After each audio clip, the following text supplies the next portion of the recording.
Hi, this is Mike with Morgan Inspection Services. I'm here with another do-it-yourself project.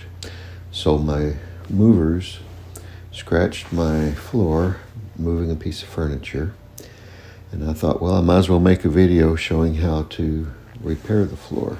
Got some pretty good gouges in it. And to repair the floor, you basically just need some stain and some wax.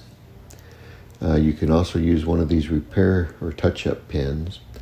So the first thing you want to do is make sure the gouges don't have any rough edges, basically. So I'm using some sandpaper or a sanding block, and I'm not rubbing real hard.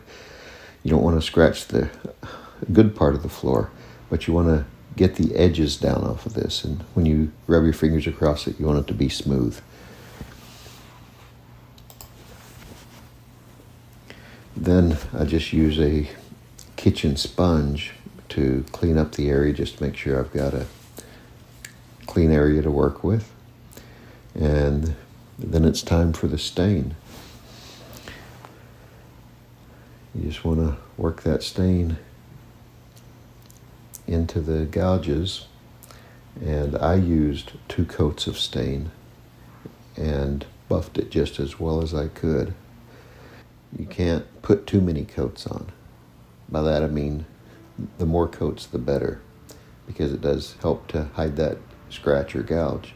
So put on 2 or 3 coats, buff it really well, and then it's time for the wax.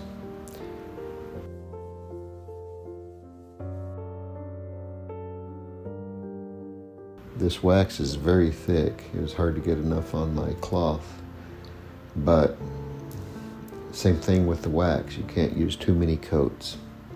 I ended up using 3 coats of wax and buffed it really well between each coat.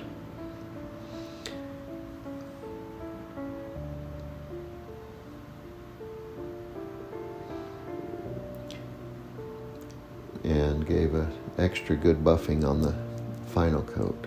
And I'll show you here in just a second what the final product looked like.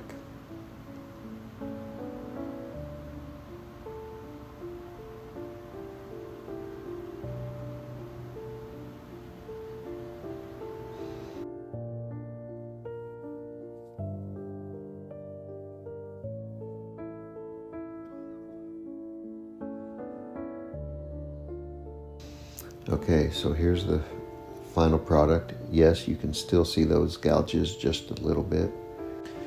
There's no way to completely repair the gouges other than replacing those pieces of flooring, but it's so much better than it was before, and maybe down the road I'll need to do another coat of stain or another coat of wax because they may start appearing again. But if you want a fairly quick, good repair, this is the way to do it. I hope this video has been helpful to you. Good luck with your project. Thanks for watching.